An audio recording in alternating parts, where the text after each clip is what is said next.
It's bad. It's ugly. It's disgusting, really, how the San Francisco Giants are playing. But one thing it's not is that it's not over yet. You are Locked On Giants, your daily San Francisco Giants podcast. Part of the Locked On Podcast Network, your team every day.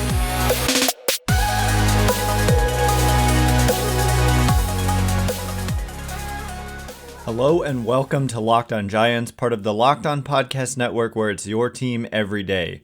My name is Ben Kaspick, and on this show we provide daily episodes Monday through Friday talking about the San Francisco Giants in a way that's data-driven and rational, but also simple, passionate, and accessible to all. I'm a former contributor for the baseball statistics and analysis websites Beyond the Box Score and Rotographs. I've been podcasting about the Giants since 2015, and I'm a lifelong fan. Thank you for making Locked On Giants your first listen every day. We're free and available wherever you get your podcasts, including YouTube, so check us out there, and please hit that subscribe button wherever it is that you're watching or listening. And coming up on today's show, first of all, I apologize for missing yesterday's show. It is rare for me to miss a show. I was really not feeling well. I was going to wait till after the game, and I don't know if it was the game itself that put me into this state, but I think I had a migraine. It was just not going to happen in terms of recording an episode. But thankfully, woke up feeling better today. Better physically, but not better about the Giants. Oh no, I don't feel good about them at all. So like I said, it's ugly, it's embarrassing, it's a collapse, it's a disaster. But one thing that it's not is it's not over yet. And this is like the consequence of expanded playoffs, because, you know, when you're 70-70, and we'll discuss how, yes, the Giants last year, of course, were 81-81. So that's 500 baseball for over 300 games straight, which is like, wow, not good. Also not bad by definition, just mid. But so we'll get into that later. It's kind of crazy. There's even more to that than just the record. But because of the expanded playoffs, basically the National League picture has taken shape for the large part, in that we've got clearly, I think, the Braves, who have a 13.5 game lead in the division, and the Dodgers, who have a 13 game lead in the division. Those two teams are pretty much locks to make the playoffs and be the two teams that get the bye in the National League. And in the Central, it's a little more unclear. The Brewers suddenly only have a 1.5 game lead over the Cubs, and the Cubs' run differential is the third best in the National League. That team is good, and people didn't see that coming. So that's something. But basically, okay, you've got 6 teams make the playoffs in the National League and the American League, but we're focusing on the National League. The Braves and Dodgers are like locks. The Phillies and Cubs are near locks. And when I say near locks, they are at 98% for the Phillies and 92.4% for the Cubs. And by the way, the Brewers, who lead that division, they may not win the division, but their playoff odds are 97.7%. So we've got 5 teams with playoff odds in the National League of at least 92.4%. And there's only 6 spots, right? And so 5 teams, I don't want to say 92% is like a lock, but it's close to it. So let's just say those 5 teams make it. That leaves 1 open spot. And here's the thing. There are 4 teams, including the San Francisco Giants, who are in the mix for that final spot, according to the FanGraphs playoff odds. And we'll look at the standings as well, which is probably more important. But those teams, basically, there are 4 teams that have playoff odds above 0.5% and below 92%. So like there's the extreme likely to make it 5 teams, And then there's the extreme likely to like actually already eliminated teams that are 0.5% or below. And then in between, there are these 4 teams. The Giants with 21.5% odds. The D-backs with 31% odds. The Reds at 23%.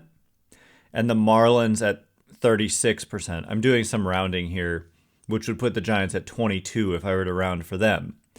So the Giants are the lowest of those 4. But the highest of those 4 is only 35.8%. So none of the individual 4 have great odds. But almost certainly one of those individual 4, again, none of whom have very good odds, 36% is the best odds of the 4. The more likely is that team isn't the team that makes it, right? If they're at 36%, then it's 64% likely to be not them. And so it's not the worst position to be in, but yeah, to be the lowest of the 4, and the fact that just a week ago the Giants playoff odds were 67% according to FanGraphs. So losing 6 straight when they did here is just, like I said, disgusting. I don't know how many words I can use to describe. It really is embarrassing. It really is unacceptable. It really is nauseating. Like, I could just keep spewing out words like that on and on and on for the rest of the show, but I've got other stuff to talk about. So let's just get down to the standings, because basically, yes, the way I see it, there are 4 teams, none of whom have great odds, fighting it out for 1 spot. That's kind of what it's likely come down to in the National League. And the current standings are that the Marlins, no surprise that they have that, the highest odds of the 4 at 36%. They hold the 3rd wildcard spot, but they only have a half-game lead over both Arizona and Cincinnati. So very precarious lead there.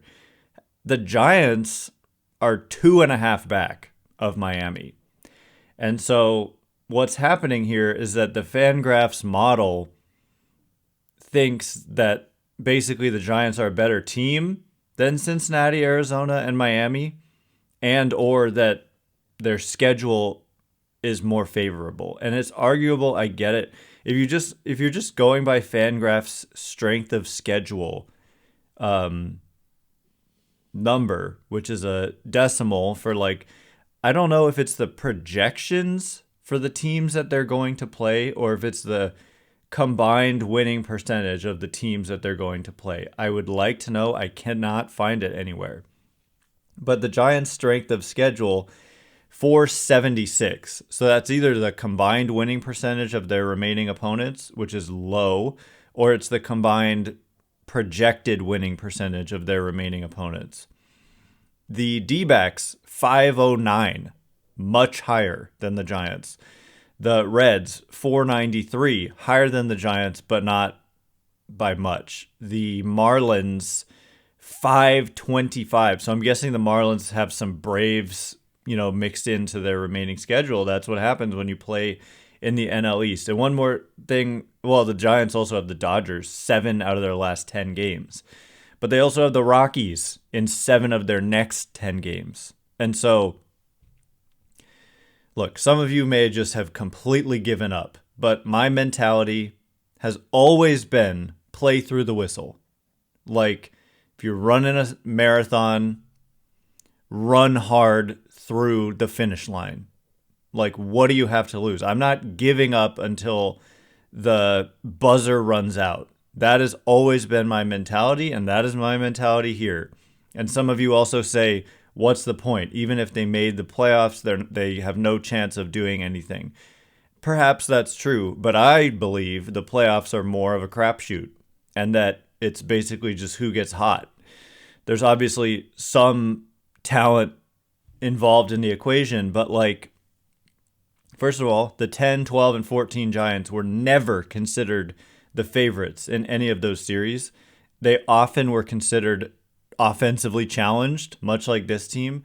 Look, I don't see the Giants making a lot. I mean, they're likely to miss the playoffs altogether. And then if they get there, first of all, it will have meant that they got hot.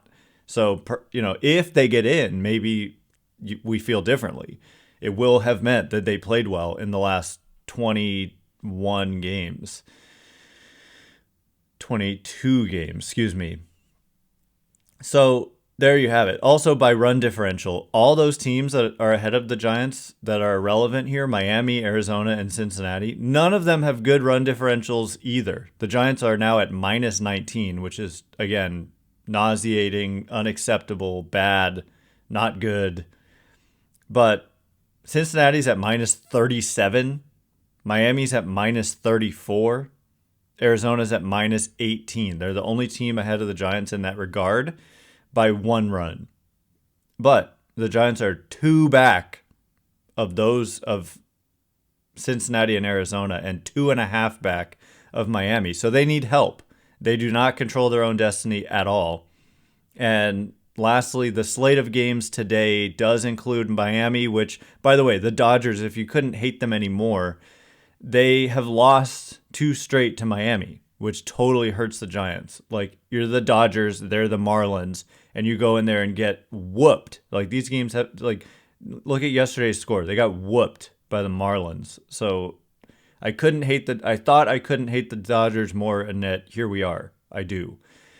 And the Cubs are also the D-backs playing the Cubs are also in action. So go Cubs, go Dodgers.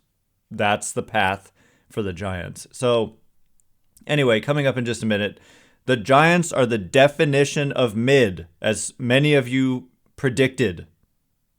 Many of you have been saying this, and it's true. It's just undeniable, and it's uncanny what I'm about to tell you in just a minute. And before we get into it, this episode is brought to you by eBay Motors. For a championship team, it's all about making sure every player is a perfect fit. It's the same when it comes to your vehicle. Every part needs to fit just right. So the next time you need parts and accessories, head to eBay Motors. I've done it myself. With eBay Guaranteed Fit, you can be sure every part you need fits right the first time around. Just add your ride to My Garage and look for the green check to know the part will fit or your money back. Because just like in sports, confidence is the name of the game when you shop on eBay Motors. And with over 122 million, parts to choose from, you'll be back in the game in no time. After all, it's easy to bring home a win when the right parts are guaranteed. Get the right parts, the right fit, and the right prices on ebaymotors.com. Let's ride. eBay Guaranteed Fit only available to U.S. customers. Eligible items only. Exclusions apply. All right, as promised, mid are the San Francisco Giants. Thanks again for making Locked On Giants your first listen every day. Everydayers tomorrow. Look, I want to do a fresh batch of mailbag questions because I want your disgusted, angry, calling for heads to roll type questions. I'm ready for them. Bring them on. So look out on Twitter for a prompt. I have a ton of mailbag questions left over from the last one. I didn't get to all that many of them, but the thing is, when things change, like the last time we did a mailbag, people are talking about the playoff rotation. People aren't talking about that now. I promise you that. So look out on Twitter for the prompt. Giants play the Colorado Rockies. Part of the reason why there's a glimmer of hope on Friday at 7:10 Pacific, and you can catch every pitch of the Giants' hometown broadcast with SiriusXM on the SXM app. Search Giants. Kyle Harrison versus Ty Block. Yes, that Ty Block. So that's really an interesting matchup. So the Giants are the definition of mid. Now, you might just think, okay, yeah, they were 81-81 last year, and they're 70-70 now. So that means, of course, if we can do math, that they're 151-151 since the start of the 2022 season. Wow, mid. Like, couldn't be more mid. You win, and you lose an equal amount of the time. However, I thought of this in bed this morning. That's how much I'm obsessed with the Giants. This came to me in bed, is that I was thinking as I woke up and was just laying there. I remember last year they finished 81-81, but they had a better run differential than 0, because 81-81, the kind of quote unquote expected run differential would be 0. You scored the same as you allowed. Same number of runs as you allowed. And then I recall this year that right now I knew that they had a negative run differential going into yesterday's game, and then it got far more negative after yesterday's, whatever it was, 8-2, whatever it was. Like, who cares? Because it's just such bad baseball. It's not even worth watching in a way. And so I thought to myself, you know what? Obviously, they're 500 over the last 2 seasons combined, because 81-81 last year, 70-70 now. I wonder if those run differentials align. And sure enough, right on the nose, they were at plus 19 last year, and right now they're at minus 19. What does that mean? Since 2022, not only are they 151 and 151, but they have scored exactly 1,310 runs. They have allowed exactly 1,310 runs. It's unbelievable. You could not be more mid. You could not be more average than the Giants have been since the start of 2022. And so I'm a patient guy in a lot of ways when it comes to baseball analysis, I suppose, and not jumping to conclusions. Prelander Baroa, people were ready to anoint him like Cy Young favorite in the American League based on 2 spring training pitches. But no, I'm like, hey, let's see this guy actually pitch a major league inning before we say anything about him. This goes back to the Donovan Walton trade, which some anonymous scout called the worst trade of 2022. Well, last I checked, Baroa, he had a cup of coffee in the majors and walked every batter he faced. So, jury's still out on that. Not that Walton has been good, but let's wait and see. And so with this regime, the Farhan Zaidi regime, I've been patient in my evaluation. And when it comes to questions before the season, I was asked a lot, doing crossovers, doing National League West previews and all that. Which season was the outlier? Mailbag questions, yeah, all the time. Which season was the outlier after 2021 and 2022? Was it the 107-win season in 2021? Or was it the 81-win season in 2022?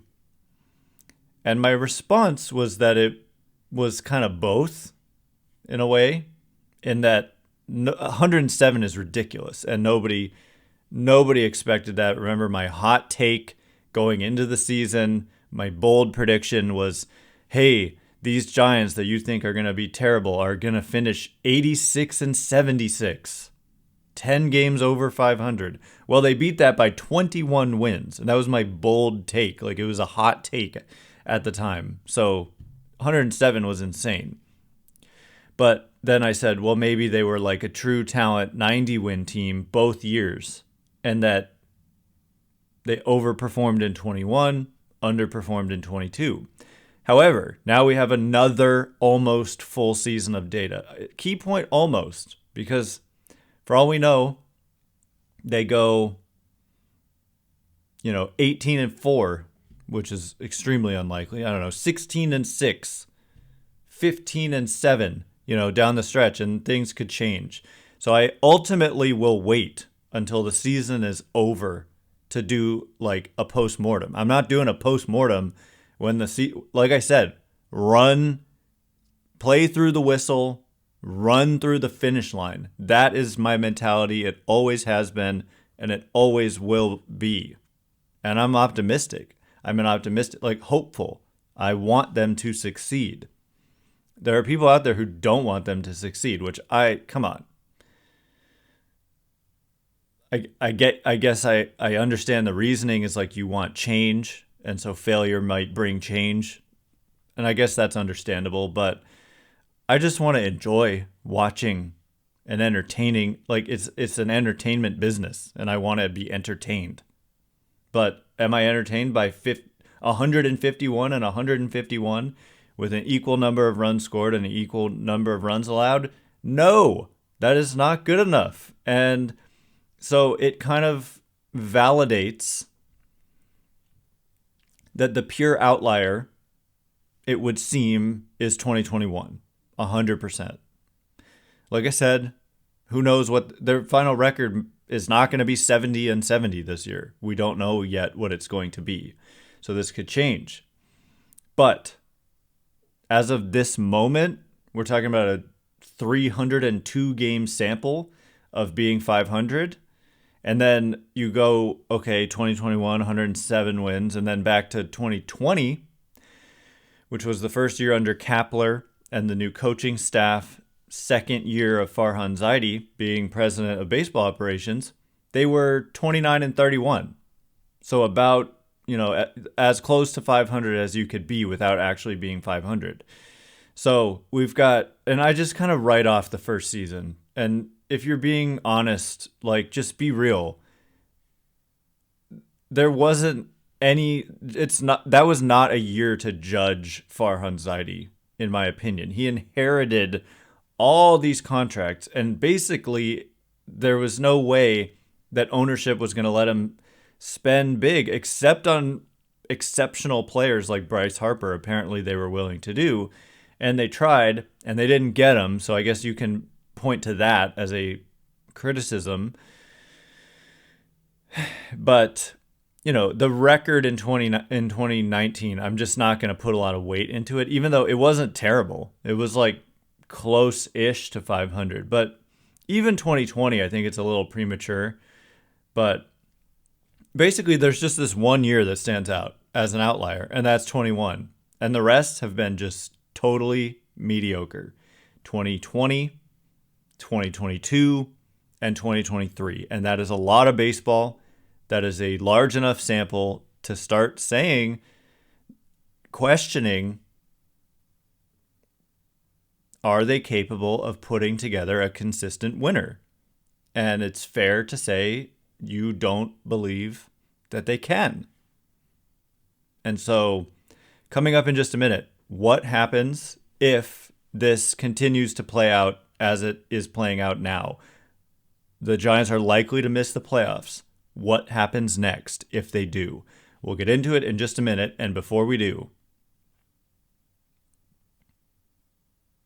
all right, as promised, what happens if the Giants miss the playoffs, which is, according to FanGraphs, far more likely than not. About an 80% chance Giants are going home after the last day of the season. Thanks again for making Locked On Giants your first listen every day. Everydayers, tomorrow, a grim, but I will try to keep it grim with humor, mailbag edition of the show. So look out on Twitter or X for the prompt. You can follow me there at Ben Kaspick. And the Giants play the Rockies on Friday at 7:15 Pacific. You can catch every pitch of the Giants' hometown broadcast with SiriusXM on the SXM app. Search Giants. And so that, again, I don't think I got into that much, but I talked about strength of schedule. Yeah, 7 out of their next 10 games for the Giants are against the Rockies, who are the worst team in the National League. 4 of those games are in Denver, which is never an easy place to play. They also play the Guardians, who are below 500. They play 2 against the D-backs, a team that's directly involved in this race. And so if you can win, at least one, but both, then it could vault you. It could make a big difference. And then it's Dodgers for 4, Padres for 3, Dodgers for 3. So it gets hard at the end, for sure. But so they have to take advantage right now, starting Friday against the Rockies. From the 8th to the 20th, Rockies, Guardians, Rockies, 2 against the D-backs. They've got to have a really good record, or else they are going to miss the playoffs, I think. Otherwise, you're banking on doing really well against the Dodgers and Padres, which is not a wise bet.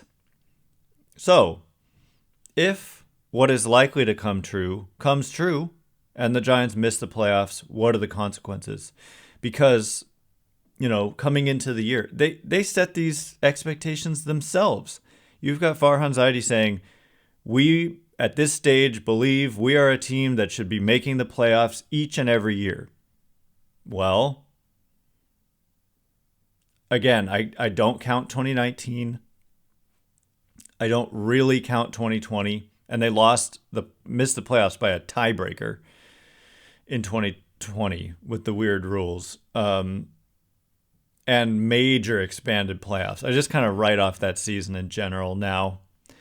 They made it in 21, but that would make them 1 for 3, basically, in years in which they're self-proclaiming that they should be a playoff team every year.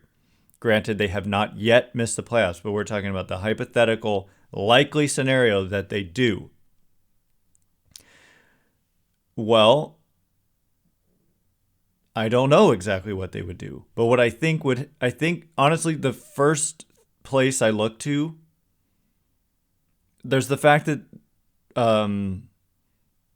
not Rob Dean, but Greg Johnson has said that they hold an option on Farhan Zaidi's contract for next year, and that essentially he made it sound like they've already picked it up. And so when you're talking about like replacing him, I don't know. He's basically made it clear that they're not going to. And he said same is true for Kapler. So if you're holding out hope that one or both of those two will be gone, I don't know that is realistic. Definitely would enter the next year on the hot seat. Like, if you have a bad 2024, then I could see both of them gone for sure. Like, because there's not a lot here. There's not a lot of success. There was the 1 year. There's some rookie success this year, which has been a bright spot. Patrick Bailey, but nobody else has really made an impact, but it's easy to see some of these guys have a lot of potential. Kyle Harrison, a lot of potential. They drafted Harrison. They drafted Bailey. And so do I see them making a drastic measure there? Probably not, especially given the comments that they've made. However, the one area that I like laser focus on is the hitting group, because this team has just been awful offensively for well over 2 months, since about June 25th. June, July, August. Yeah, like basically 2.5 months. They've been not just like bad, but like the worst. Maybe the Rockies may be worse, which is why you have some hope maybe by playing them in 7 out of your next 10 games. But I think you've got to look at the hitting group, and you've got to think about, we need the very best. And if this isn't the very best, Justin Veely and Dustin Lind, then we need to find the very best. And maybe they had the very best in Donnie Ecker and let him go, which I don't understand and never did and never will. And I haven't had any kind of explanation. But is there somebody else out there? But also, like, to have a team that's just built on, you've got to kind of almost trick your way into getting the most out of the players. I think that unfortunately it'll be an off season where it's not a great talent pool. There's a lot of good starting pitching, and Cody Bellinger has had a big rebound, so he's kind of made himself a premier free agent again. But outside of that, it's Ohtani. So maybe, who knows, maybe they go get Ohtani, and that would be wild. But Ohtani's probably going to have elbow surgery. In fact, his agent said it was an inevitability. So that's going to affect the market, and that'll be fascinating. But I think coaching staff changes, especially on the hitting group side, make sense. But also just how they approach free agency. Like, it may be time to make an aggressive trade. And honestly, maybe you backtrack on some of your commitments to some of the higher ranking members of the regime or the manager. Look, I'm not calling for any of that stuff, but I'm just saying this would be a huge failure if they miss the playoffs again. What if they finish under 500? Stuff like that. Major failure. And it is the likely outcome at this point. So, again, with that happy news, and by the way, I refuse to light my Locked On Giants sign. It's on purpose. I refuse to put in batteries until they show me a reason to put in batteries. So until they show me that reason, this sign is off. Okay? So that is all the time we have for today. Thanks again for making Locked On Giants your first listen every day. Every day is tomorrow. A grim but funny, hopefully, mailbag edition of the show. The Giants play the Rockies at 7:15 Pacific. You can catch every pitch of the Giants' hometown broadcast on Sirius XM with the SXM app. Search Giants. That's on Friday, by the way. Off day on Thursday. Once again, my name is Ben Kaspick. Check me out on X at Ben Kaspick, Kaspick. If you like this show, please consider rating it or leaving a review. It helps me out tremendously. So thank you in advance, and thank you so much to everyone who's done so already. Can't wait to be with you again tomorrow. Thanks again for listening. You are now Locked On Giants.